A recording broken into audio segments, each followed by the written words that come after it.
Bonjour à toutes et à tous et bienvenue sur Oxalis Let's Talk, l'émission qui vous plonge au cœur du monde passionnant des achats.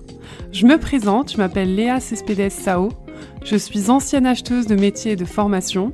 J'ai travaillé dans plusieurs secteurs d'activité, les secteurs pharmaceutiques, aéronautiques et également banque assurance. Et j'ai travaillé au sein de directions achats plus ou moins matures et plus ou moins bien outillées.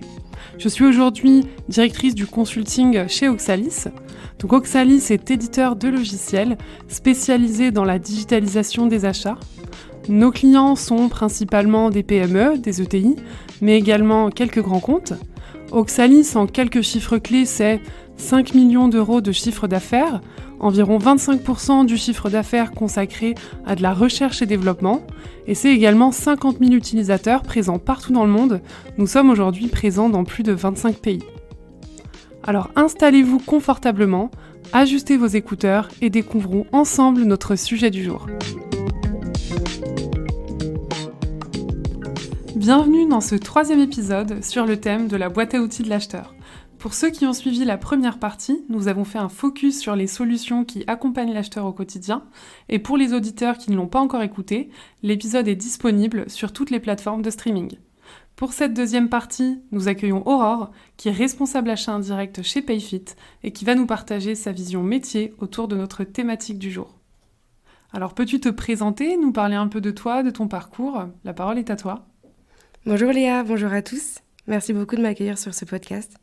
Je suis vraiment ravie de prendre part à ce projet. Rapidement, je vais me présenter. Je m'appelle Aurore Teboul. Avant de rejoindre le milieu des achats qui va nous intéresser aujourd'hui, je suis partie en Afrique du Sud 3 ans à la suite de mes études.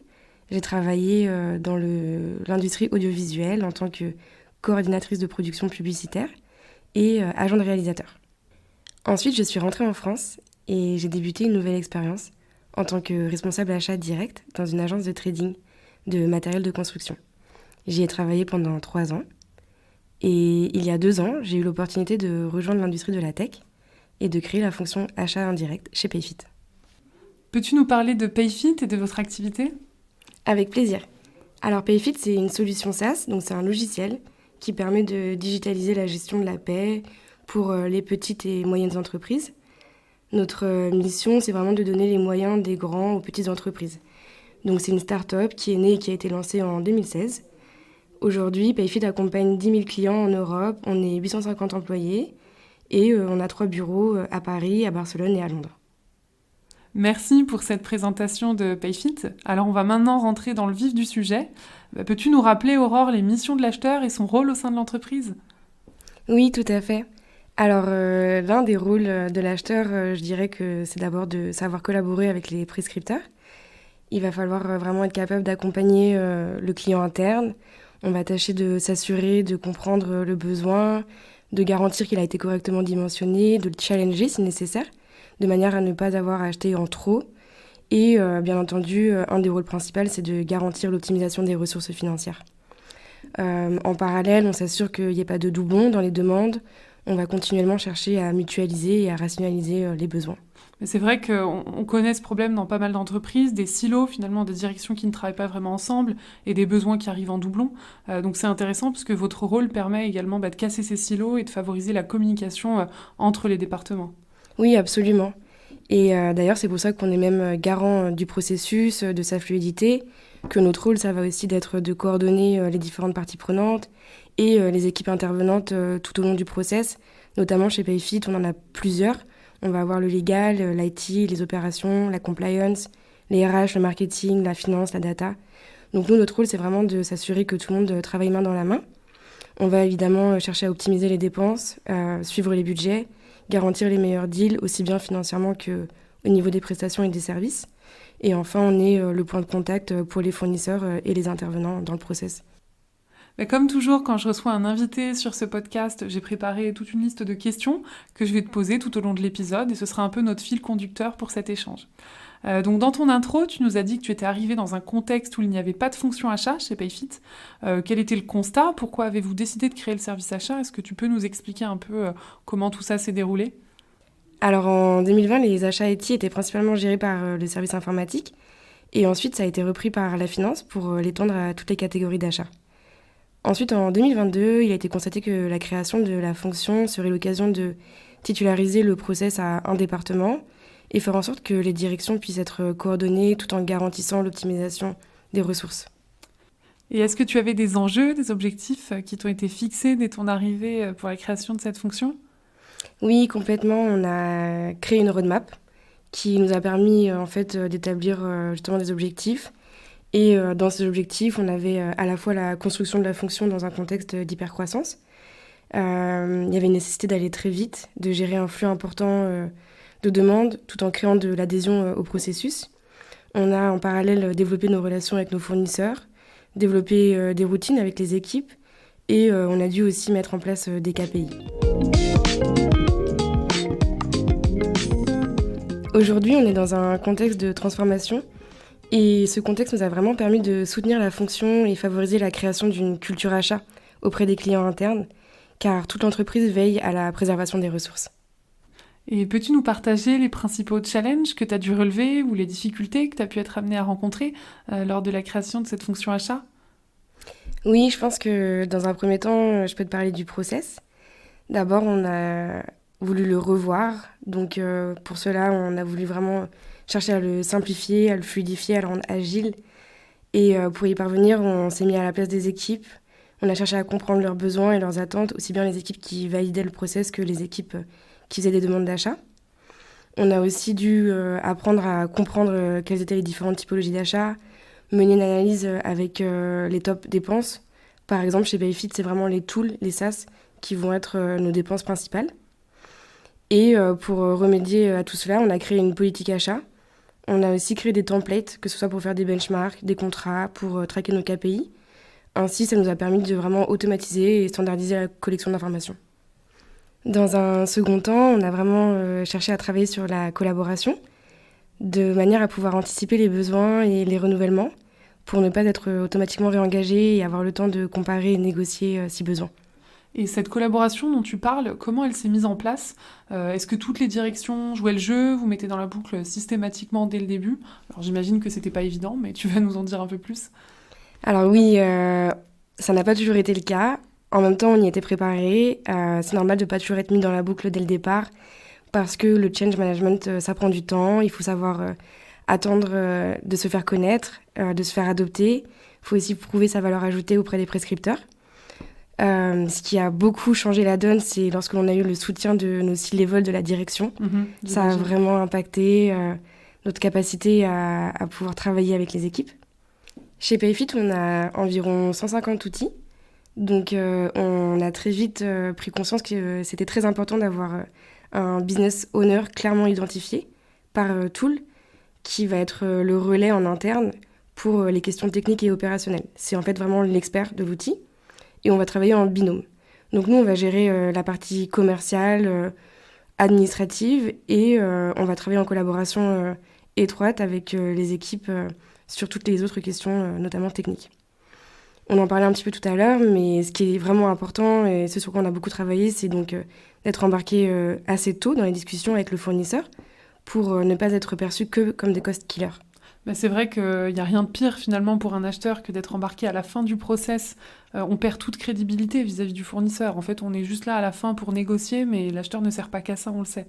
Donc ça, c'est je pense, un vrai sujet sur lequel vous avez dû travailler. Oui, tout à fait.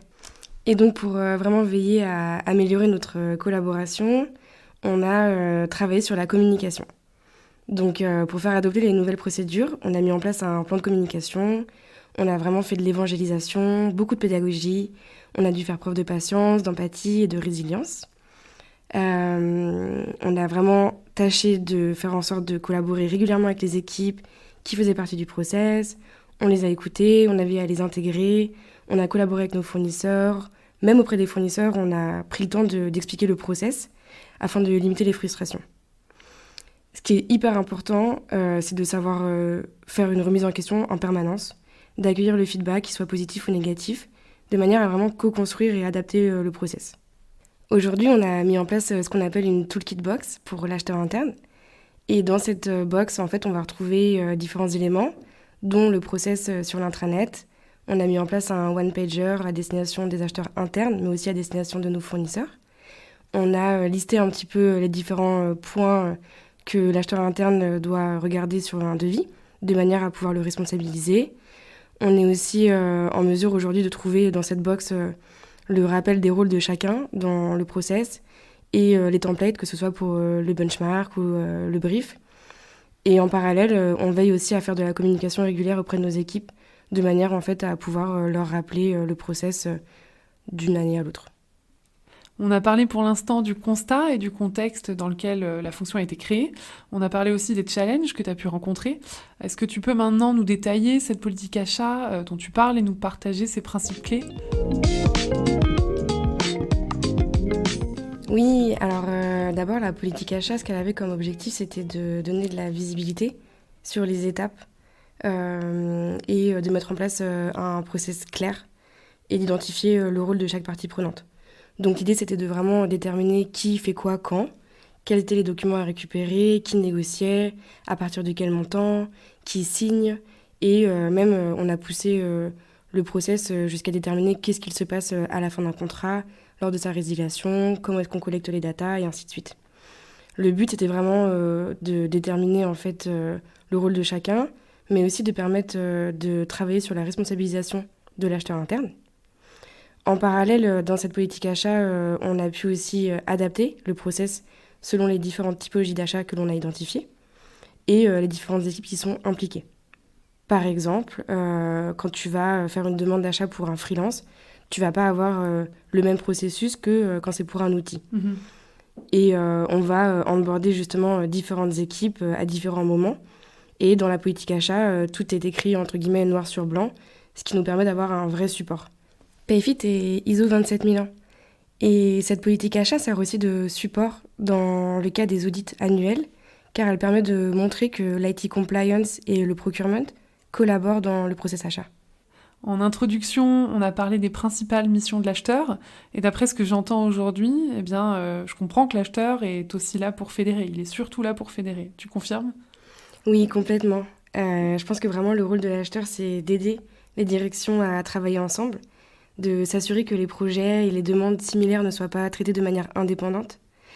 C'est aussi hyper important de coordonner les différentes parties prenantes du process. Et notamment, on y parvient aujourd'hui grâce au logiciel de gestion achat qu'on a récemment mis en place. Enfin, on travaille main dans la main avec la finance, de manière à pouvoir suivre les budgets et les projections. Donc là, je comprends que finalement, tu as profité de la création de la fonction achat pour outiller ton entreprise d'un SI achat, c'est bien ça ? Oui, c'est ça. Enfin, pour te donner un petit peu de contexte sur notre fonctionnement auparavant, on avait une multitude d'outils qui intervenaient dans le process. D'abord, on a créé un ticket sur Jira. Ensuite, on pouvait échanger par mail ou par téléphone avec le fournisseur. On classait nos documents sur le Drive. On avait un G-Sheet pour traquer nos KPI. On avait Slack pour communiquer.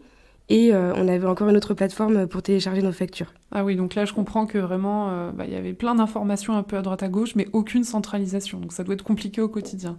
C'est exactement ça. Et justement, on a été approché par un éditeur qui nous a proposé de construire avec eux une solution de procurement qui répond à nos besoins pour la fonction achat dans la tech. Et comment vous travaillez aujourd'hui avec l'arrivée du SI achat ? Qu'est-ce que ça vous a apporté ? Aujourd'hui, l'outil nous a permis de digitaliser le process, de centraliser toutes les informations et de donner de la visibilité aux acheteurs internes sur l'avancement du process et du workflow. Ça permet aussi aux différents départements impliqués de bien suivre les demandes. Ça facilite du coup la communication entre les départements. Ça nous permet de récupérer la documentation, de traquer les renouvellements. Et ça offre aussi aux acheteurs internes la possibilité de suivre leurs contrats et de connaître les vendors approuvés ainsi que les business owners, c'est-à-dire les titulaires des contrats. Et on a aussi un dashboard pour suivre nos KPI. Et quelles sont les prochaines étapes ? Qu'est-ce que vous allez mettre en place maintenant pour aller plus loin ? Alors sur la partie SI achat, je dirais que d'abord on va travailler à l'enrichissement du référentiel fournisseur, à l'intégration des budgets, au développement d'un portail fournisseur pour favoriser l'onboarding et la récupération des documents. On travaille aussi à l'amélioration du tracking des savings sur notre dashboard. On veut mettre en place des bons de commande qui vont être directement liés à nos factures. Sur la partie process, on s'assure que justement le processus reste agile et fluide. On garantit que tout soit le plus efficace possible et on tâche de vraiment renforcer nos partenariats en interne et en externe. Et cela va nous permettre de vraiment nous préparer à la croissance suite à la période de transformation actuelle. Alors je vais te poser une dernière question qui va nous permettre de conclure cet épisode. Quel message clé tu voudrais que nos auditeurs retiennent aujourd'hui ? Je dirais qu'un processus clair et simple, c'est vraiment la clé pour créer de l'adoption. Qu'une répartition des rôles et des responsabilités bien établies avec un support de communication va vraiment soutenir les équipes. Qu'il faut garder un état d'esprit orienté vers la recherche de solutions et qu'une solution SIHA facilite vraiment la collaboration, le tracking et le respect des process pour garantir l'efficacité. Merci beaucoup Aurore, j'ai été ravie de te recevoir aujourd'hui. Merci d'avoir partagé ton retour d'expérience avec nos auditeurs qui ont été tout aussi intéressés que moi, je pense, de connaître les challenges que tu as pu rencontrer avec la création de cette fonction achat. Merci beaucoup pour l'invitation Léa, c'était vraiment un plaisir de pouvoir échanger avec toi et à bientôt peut-être. Nous arrivons maintenant à la fin de ce podcast. J'espère que vous avez apprécié ce moment autant que moi. Surtout, n'oubliez pas de vous abonner pour ne rien manquer de nos futures discussions. Et je vous donne rendez-vous le mois prochain pour un nouvel épisode. Et bien sûr, long live the procurement!